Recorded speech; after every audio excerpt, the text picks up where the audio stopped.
Assalamualaikum warahmatullahi wabarakatuh. So today we will present about laboratory 2 of high voltage lab, which is AC high voltage generation and measurement. So first we will start with the section 2 Roman 1. Draw the connection circuit between frequency converter to the transformer tap point. So as we can see here, at the side cabinet of the frequency converter, there is output socket. Okay, so the transformer input is actually from the output of the frequency converter. So at the lower part of the transformer, we can see there is input terminal of the transformer. So the connection, the input is we only use one phase, and then the grounding here we connect to the copper braided. Okay, we move to the next part, where is the transformer tap point winding. Okay, here we need to connect from 2px until 1pu. The connection is series to ensure the output of the transformer is maximum. So here we can see the circuit of this connection. Just like what I said before, the supply here is the output from the frequency converter, and then this is the tap point connection, tap point of the transformer. The connection is 2px until 1pu, and the connection is in series. So we move to the next part, which is the main consideration and information of the transformer winding property. So there are two pictures. So for the first one, this is the plate that attached to the transformer. It stated the rated voltage, the rated current, and the frequency of the transformer. So just like at the rated voltage, in order to fulfill the maximum output of the transformer, we need to connect the primary winding at the maximum, which means we need to connect 2px until 1pu in the series connection. So in order to get the output of the transformer is maximum, which is 100 kilovolt. Okay, Assalamualaikum warahmatullahi wabarakatuh. My name is Ahmad Nur Husaini bin Nurasni, and today I will present about my part for Lab 2, High Voltage Technology, which Lab 2 we have a title of Construction of AC High Voltage Generation and Measurement.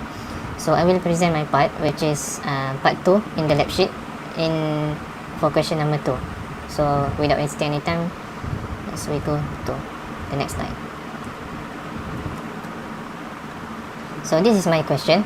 My question will be describe clearly the feature of each capacitor in the capacitive divider. Okay. So in this lab, we use a capacitive divider to act as a voltage divider in the whole system. Why we use a capacitive divider? Because capacitive divider will act as a voltage divider. Why we apply voltage divider in high voltage?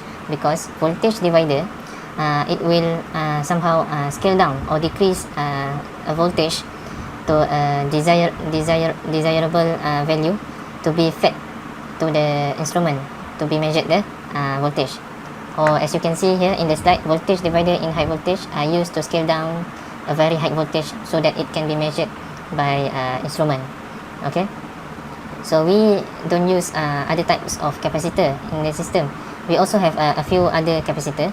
So let me show you other type of capacitor. So we don't use smoothing energy storage capacitor because it is used to store energy. It is used to energy storage for generation of impulse voltage. Also, we don't use load capacitor, even though it has almost quite specification here, 140 kilovolt. But load capacitor is used for impulse divider as a load capacitance.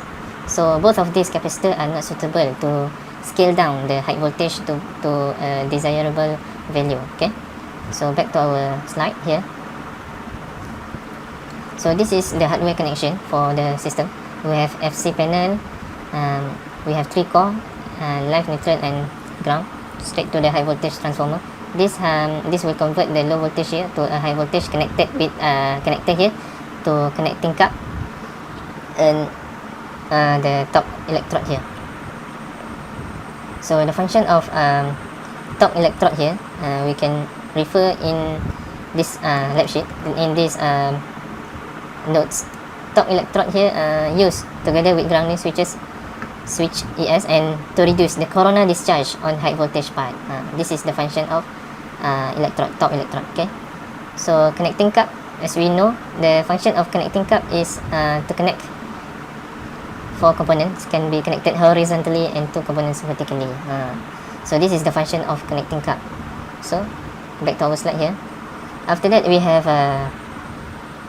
our capacitive divider here, and this is the floor pedestal here. So along this, we connect it with grounding switch.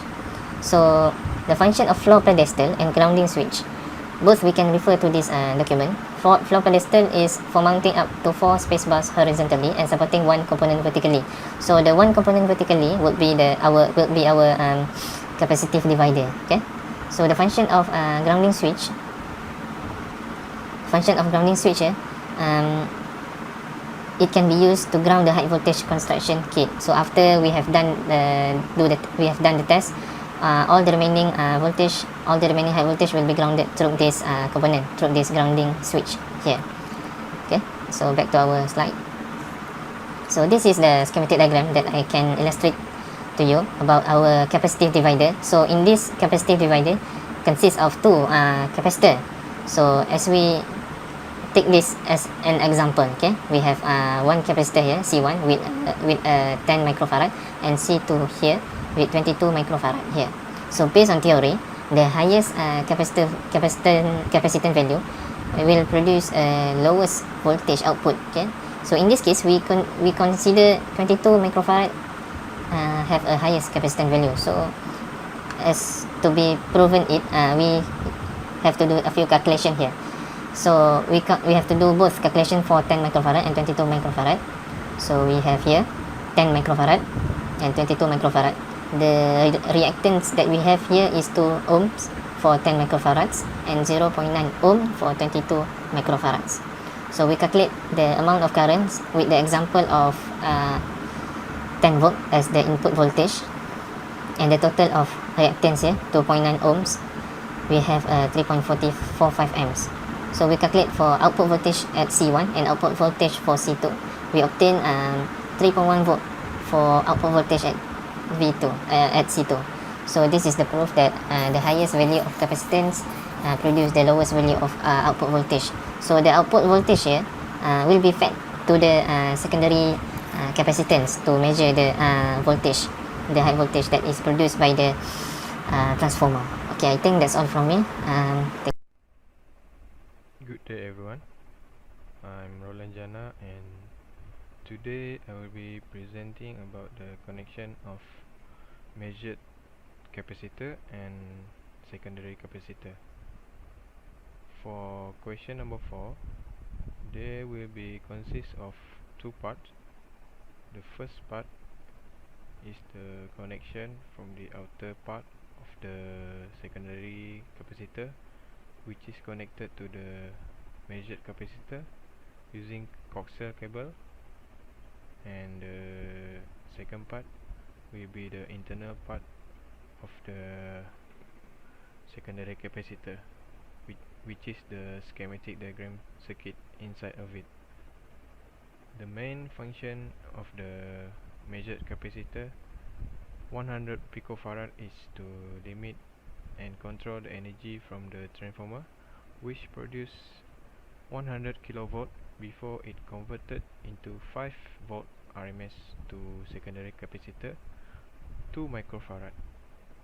As you can see here, on the left side is the measured capacitor in cylinder, and the right side is the secondary capacitor. For the connection, as we can see below, the measured capacitor is connected to the secondary capacitor with the coaxial male-to-male cables rated at 7 VRMS. Before it enters the secondary capacitor, it repasses through the banana splitter cable. The function of the cable is to separate the live voltage and the earning point. So the installation of the splitter terminal must be correct, otherwise the secondary capacitor might not function or fault will happen. For the capacitor, there are no polarity for the secondary capacitor since it's function like the other capacitor out there.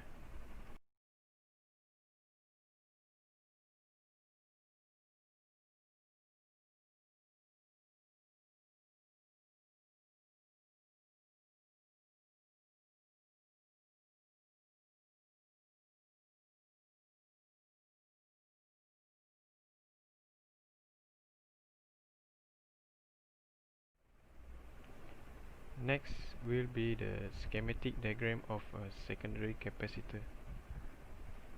As we can see here, on the left top, the equipment consists of the 20 capacitors and 1 variable resistors, which will provide a reading of 2 microfarad rated capacitance, while from the measured capacitance during the experiment, the reading will go up to 1.9406 microfarad based on the datasheet given.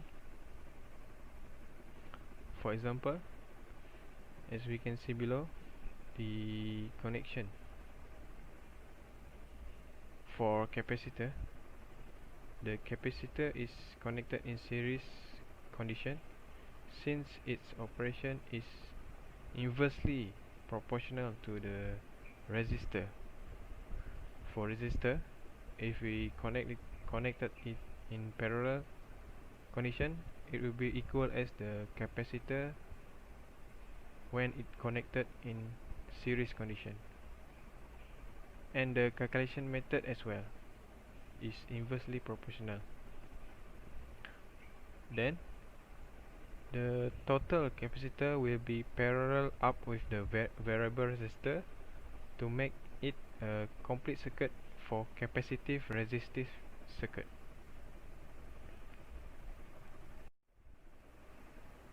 I think that's all from us. Thank you for paying attention. Bye.